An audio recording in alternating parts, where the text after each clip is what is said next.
नमस्कार नीमच, आप देख रहे हैं प्रदेश हलचल में हूं आपके साथ महेश। नगरीय निकाय चुनाव के बाद नगर पालिका नीमच परिषद का आज पीआईसी का गठन हुआ। पीआईसी में 7 पार्षदों को बड़ी जिम्मेदारियां दी गई, जिसमें से किरण शर्मा जो हमारे साथ में इस वक्त हम इनसे बात करेंगे। आखिर जिला अध्यक्ष, नगर पालिका अध्यक्ष की दावेदारी कर रहे थे, काफी समय से सक्रिय भी है भारतीय जनता पार्टी के अंदर, पहले महिला मोर्चा की जिला अध्यक्ष भी रह चुकी है। आखिर इनको कोई दायित्व क्यों नहीं दिया गया? क्योंकि वर्तमान में जिस तरह की सोशल मीडिया पर चर्चाएं चल रही है, कई तरह की अफवाहें भी चल रही है, इसको सारे सवालों पर किरण शर्मा के जवाब जानेंगे। सबसे पहले किरण जी, मैं जानना चाहूंगा, महिला मोर्चा और भारतीय जनता पार्टी में कितने समय से आप सक्रिय हैं? मैं 2008 में जब माननीय कुमान सिंह शिवाजी जो स्वर्गीय हो गए हैं, उनको जब विधायक का टिकट मिला था, तब से मैं पार्टी संगठन का झंडा उठा के और चल रही थी। तब से संगठन का निरंतर काम किया, जो जो संगठन ने दायित्व दिए उनका निर्वहन करती है। तीखा है लेकिन सच सवाल है। नीमच की बात करें पूरे जिले की, तो 4 महिलाएं ऐसी थी जो महिला मोर्चा जिला अध्यक्ष रह चुकी हैं, लेकिन एक भी महिला को कोई बड़ी जिम्मेदारी नहीं दी गई भारतीय जनता पार्टी में। सही बात है कि सक्रिय महिलाएं काबिल थी, लेकिन कहीं ना कहीं महिलाओं की अनदेखी की गई, और जिसका वाकई में मुझे भी पीड़ा है। मुझे अपने लिए नहीं है, लेकिन जो बहनें डिजर्व करती थी, जो बहनें इस लायक थी, उन्हें वाकई में मौका मिलना चाहिए था। लगता है एक तरफ तो अपन शिवराज सिंह जी की बात करें, मुख्यमंत्री जो है सक्रिय महिलाओं को मौका देने का दावा कर रहे हैं, नीमच मंदसौर की भी बात कर रहे हैं। जहां जहां महिला सीट आरक्षित थी वहां पर महिलाओं को मौका तो मिला, लेकिन सक्रिय नहीं, पत्नियों की पत्नी या बेटियों को मौका मिला, बहुओं को मौका मिला। देखिए, संगठन सर्वोपरि है, इसलिए पार्टी ने, संगठन ने जो निर्णय किया हम उसके साथ हैं। लेकिन कहीं ना कहीं सही बात है कि जब माननीय मुख्यमंत्री जी ने अगर ये चीज सभी को संबोधित करते हुए भी कही थी कि पार्टी में सक्रिय बहनों को मौका मिलेगा, लेकिन वो नहीं मिला। हमें किसी से व्यक्ति विशेष कोई वो नहीं है, क्योंकि हम पार्टी का, संगठन का झंडा उठा के चलते हैं। बात करें नगर पालिका अध्यक्ष की, अध्यक्ष में सक्रिय महिलाओं का नाम चल रहा था, जिसमें वंदना खंडेलवाल और किरण जी शर्मा का नाम प्राथमिकता था। बात करें इधर तो स्वाति चोपड़ा, संतोष जी की बहू है, उनका नाम भी था। इधर बात करें करण सिंह जी परमार, उनकी धर्मपत्नी का नाम भी था। आखिर सक्रिय महिला थी पार्टी के लिए, उनको प्राथमिकता नहीं दी गई नपाध्यक्ष में। ऐसा क्या कारण है कि स्वाति गौरव चोपड़ा जो राजनीति में अभी अभी आई है, उसे नपाध्यक्ष का ताज पहनाया गया? देखिए, जब भी चुनाव आए तब हमने भारतीय जनता पार्टी का झंडा लेके और संगठन का कार्य किया, और बखूबी किया, और बहुत दिल जान से किया। सक्रिय महिलाओं की बात करें तो हमें स्वाति चोपड़ा से कोई गिला शिकवा नहीं है, क्योंकि पार्टी संगठन को ये निर्णय लेना था कि जब हम सक्रिय महिलाओं की बात कर रहे हैं तो उन्होंने सक्रिय महिलाओं की अनदेखी करी है। इसका वाकई में मुझे भी बहुत पीड़ा है। क्या लगता है आगामी समय में भारतीय जनता पार्टी दावे तो कर रही है, लेकिन अगर सक्रिय महिलाओं को जिस तरीके से वर्तमान राजनीति में मौका नहीं दिया गया, लगता है आगामी समय में भारतीय जनता पार्टी से महिलाएं जुड़ी रहेगी? आप भी अगर किसी महिला को अगर पार्टी का काम के लिए ले जाती हैं तो धरातल पर क्या स्थिति बनेगी, इसको लेकर किस तरीके से आप देखती हैं? स्वाभाविक है कि जब मैं जिला अध्यक्ष रही, संगठन का काम किया, जब मुझे भाजपा संगठन ने जिला अध्यक्ष बनाया था, तब मैं महिलाओं को बड़ी उत्साह से निकाल कर लेकर, उससे पूर्व में भी जो हमारी बहनें थी महिला मोर्चे की, उन्होंने भी कहीं न कहीं सक्रियता से महिलाएं जोड़ी थी। लेकिन आज वास्तविकता में ये बात सही है कि यदि हम सक्रिय महिलाओं की बात करते हैं और जब हमको मौका नहीं मिलता है, या हमारी जो सक्रिय बहनें उन्हें मौका नहीं मिलता है, तो वास्तविकता में हम उन बहनों को कैसे जोड़ेंगे या उन्हें लाएंगे तो किस बेस पर लाएंगे? कहीं ना कहीं मनोबल तो टूटता है। लेकिन ठीक है, पार्टी संगठन ने निर्णय कर लिया है तो हम उसके साथ हैं, लेकिन कहीं ना कहीं हमारे नेताओं को भी ध्यान में रखना चाहिए, हमारे पार्टी संगठन को भी ध्यान में रखना चाहिए कि जो सक्रिय बहनें हैं वो अगर पार्टी में कार्य नहीं करेगी तो दूसरी बहनें कैसे जुड़ेगी? हम पीआईसी की बात करें, पीआईसी का गठन हुआ है, पीआईसी में बड़ी उम्मीद थी शहर में कहीं न कहीं किरण जी शर्मा को भी दायित्व मिलेगा, वंदना जी खंडेलवाल को दायित्व मिला, कोई अध्यक्ष की दावेदार थी, वंदना जी को तो दायित्व मिला, लेकिन किरण शर्मा का नाम उस लिस्ट में नहीं है। क्या लगता है किरण शर्मा वाकई में सक्रिय नहीं है? और कुछ ऐसे नाम है जिनमें हम किसी व्यक्तिगत नाम की चर्चा नहीं करते, लेकिन पत्नियों और बहुओं को मौका मिल रहा है, तो सक्रिय महिला पीआईसी में भी नहीं। क्या लगता है गुटबाजी की चर्चा है, गुटबाजी का शिकार हो रहे हैं, या फिर आखिर इसके पीछे रीजन क्या है? देखिए, सही बात है कि यहाँ पे भी कहीं ना कहीं अनदेखा किया गया है, क्योंकि अध्यक्ष की दावेदारी सब अपनी अपनी करते हैं। मैं ये नहीं कहती हूँ कि कोई इस लायक नहीं है, सभी अपनी अपनी जगह। सवाल तो सक्रियता का है, बस सक्रियता है। तो सभी जानते हैं कि सक्रियता किस प्रकार से मेरी बनी है, सभी को ये पता है कि कितनी सक्रियता से कार्य करती हूँ।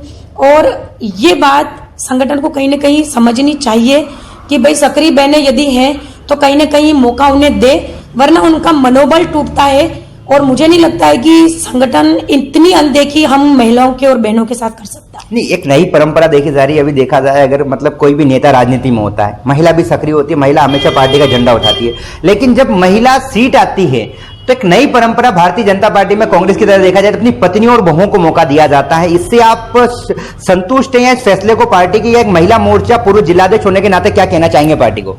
पूर्व भारतीय जनता पार्टी की पूर्व महिला मोर्चा के जिलाध्यक्ष होने के नाते मैं ये कहना चाहती हूँ कि जब मेरी बातचीत हुई मंदसौर जिले से हुई, चाहे अपन उज्जैन जिले को ले लो, चाहे अपन रतलाम जिले को ले लो, चाहे जहाँ पे भी अन्य बहनें नगर पालिका के अंदर आई है या कहीं ना कहीं उनको मौका नहीं मिला है, चाहे अपन नीमच जिले की बात कर ले, तो जब बहनों ने मुझे खुद फोन लगाकर ये बोला कि दीदी हमने पार्षद के लिए संगठन से निवेदन किया है तो आप ध्यान रखिएगा, तो कहीं ना कहीं हमने विषय सारे संगठन को अवगत करवाए। और कहीं ना कहीं जो बहनें इस लायक थी उन्हें नहीं दिया गया, उसकी मुझे भी बहुत पीड़ा है और मैं इस पीड़ा को समझ सकती हूँ। इसमें किसी को बताने की और कुछ कहने की आवश्यकता नहीं है, लेकिन कहीं ना कहीं उन बहनों की अनदेखी हुई है। वो भी डिजर्व करती थी, वो भी इस लायक थी क्योंकि सक्रियता उनके साथ जुड़ी हुई थी, तो कहीं ना कहीं उन बहनों को बनाना था, लेकिन वो कहीं ना कहीं नहीं बन पाई। देखा जाए जिले में 12 नगर परिषद है, 11 नगर परिषद, एक नगर पालिका है। सामान्य सीट अनारक्षित होने के बाद भी देखा गया कि कहीं न कहीं 6 परिषद जहां जैन जो है जैन लोगों को मौका मिला है 50%। तो इसको किस नजर से देखते हैं आप? नजरिया तो क्या होगा, भारतीय जनता पार्टी संगठन ने शायद यही निर्णय लिया होगा। विधायक की बात करें अगर तो जिले में 2 विधायक, 3 विधानसभा में 2 विधायक जैन है। सांसद की बात करें तो वो जैन है। लग नहीं रहा कहीं जैनवाद हावी होता दिखाई दे रहा है? ये तो सभी जनता जनार्दन भी जानती है कि क्या परिस्थितियां बनी हुई है, और कहीं ना कहीं सामाजिक अगर समीकरण की बात करते हैं तो होना चाहिए ये चीज कि सभी समाज के सभी वर्णों को लेकर हम साथ चलें, क्योंकि भारतीय जनता पार्टी सभी वर्णों को लेकर और सभी समाज को लेकर साथ चलती है। और हमें संगठन पाठ भी यही पढ़ाता है कि सबका साथ, सबका विकास और सबका विश्वास।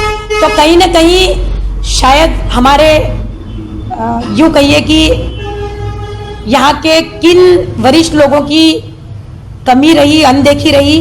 बाकी हम भारतीय जनता पार्टी के सच्चे कार्यकर्ता हैं और हम हमेशा पार्टी के झंडे लेकर उठाकर और कार्य करते आए हैं। स्वाति चोपड़ा को यकायक लाके कह दिया कि भाई ये आपके अध्यक्ष है, तो संगठन को सर्वोपरि मानते हुए हमने सभी ने वोट दिए हैं और हमने उन्हें स्वीकार किया है। लेकिन आपकी सक्रियता पे सवाल खड़े हो गए ना। महिला अगर स्वाति चोपड़ा को लाए कोई दिक्कत नहीं, पार्टी का निर्णय सर्वोपरि, लेकिन सक्रियता क्या कोई महिला नहीं थी सक्रिय? क्या इस पे सवाल खड़ा होता है? बिल्कुल सक्रिय महिलाएं थी और संगठन विचार अगर करती तो बिल्कुल सक्रिय महिलाएं 2 थी, 2 में से किसी को भी बना सकते थे। फिर आपके मुख्यमंत्री, आपके प्रदेश अध्यक्ष के दावे कहां गए सक्रिय महिलाओं को? अब इसको लेकर क्या बोल सकते हैं कि दावे जो मुख्यमंत्री जी ने किए हैं वो सही है। भारतीय जनता पार्टी कहीं ना कहीं जो दावे कहती है वो करके दिखाती है, तो कहीं ना कहीं यहाँ या तो वरिष्ठ, यहाँ के कोई वरिष्ठ लोग रहे होंगे जिनकी अनदेखी हुई है।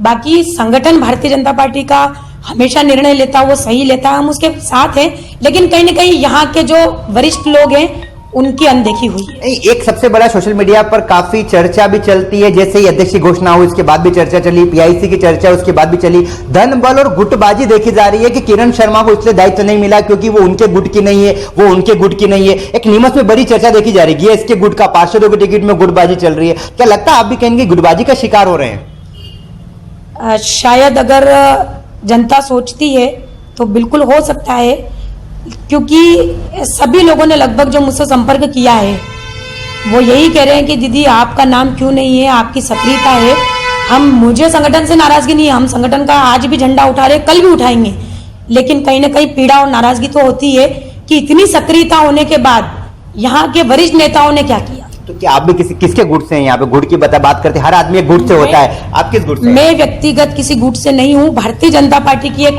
संगठन की कार्यकर्ता हूँ। शुरू से ही संगठन के लिए कार्य किया है मैंने, और मैंने व्यक्ति विशेष के लिए कभी कार्य नहीं किया है। अभी देखा जा रहा है अचानक की पार्टी के जो प्रोग्राम हो रहे हैं उनमें महिला मोर्चा के कार्यकर्ता उनकी कमी हो गई, लगभग जो आप 2-3 सक्रिय महिलाएं पार्षद है वही दिखाई दे रही हैं। आखिर क्या इसके पीछे भी कोई ऐसा तो नहीं सक्रिय महिलाओं को मौका देने की वजह से तस्वीरें देखी जा रही हो? बिल्कुल सही है कि कहीं न कहीं महिलाओं के मन में ये विचार आए हैं। बहुत सी महिलाओं ने मुझसे संपर्क भी किया है और उनका भी कहना यही है कि दीदी जब आप जैसी सक्रिय महिलाओं को यदि अनदेखा कर रहे हैं तो फिर हम लोग जैसी महिलाएं अगर इतना काम नहीं कर पाए या कर रहे हैं तो कहीं ना कहीं हमारी भी अनदेखी होगी।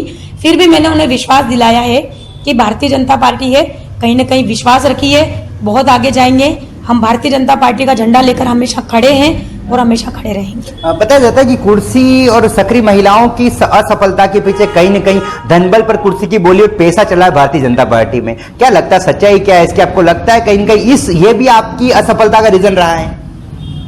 अब ये चीजें तो सभी लोग सुन भी रहे हैं, देख भी रहे हैं। मैं इन चीजों पे नहीं जाऊंगी, लेकिन जो जनता जनार्दन है वो सब देख रही है, वो सब समझ रही है। मुझे नहीं पता है कि धन बल पे किसने क्या किया, लेकिन संगठन ने सक्रिय महिलाओं को अनदेखा किया, इसके लिए जरूर मेरी नाराजगी है। और मेरी नाराजगी संगठन से नहीं है, भारतीय जनता पार्टी से बिल्कुल भी नहीं है। मुझे नाराजगी उन लोगों से, उन वरिष्ठ लोगों से जिन्होंने इन चीज को अनदेखा किया और अभी पीआईसी में भी अनदेखा किया। ये थी हमारे साथ में पार्षद महिला मोर्चा की पूर्व जिलाध्यक्ष भी रह चुकी है किरण शर्मा हमारे साथ में थी। हम आपको बता दें कि किस प्रकार से महिला मोर्चा जो है, एक महिला मंडल जो है, जो हमेशा पार्टी के साथ में पार्टी का झंडा पकड़कर हर समय कार्य के लिए तैयार रहता है, लेकिन सक्रिय महिलाओं को मौका देने का वरिष्ठ नेता सीएम शिवराज सिंह चौहान और प्रदेश अध्यक्ष दावा जरूर कर रहे हैं, लेकिन धरातल पर नीमच मंदसौर के अगर चुनाव परिणामों पर और जिम्मेदारियों पर अगर निगाह डाली जाएगी तो इस बार नीमच जिले के अंदर सक्रिय महिलाओं को नहीं बल्कि उनकी पत्नियों और बहुओं को मौका मिला। हालांकि देखना होगा आगामी चुनाव में क्या महिला मोर्चा की नाराजगी पार्टी खत्म कर पाएगी या फिर क्या चुनाव नतीजे आगामी दिनों में देखने को मिलते हैं।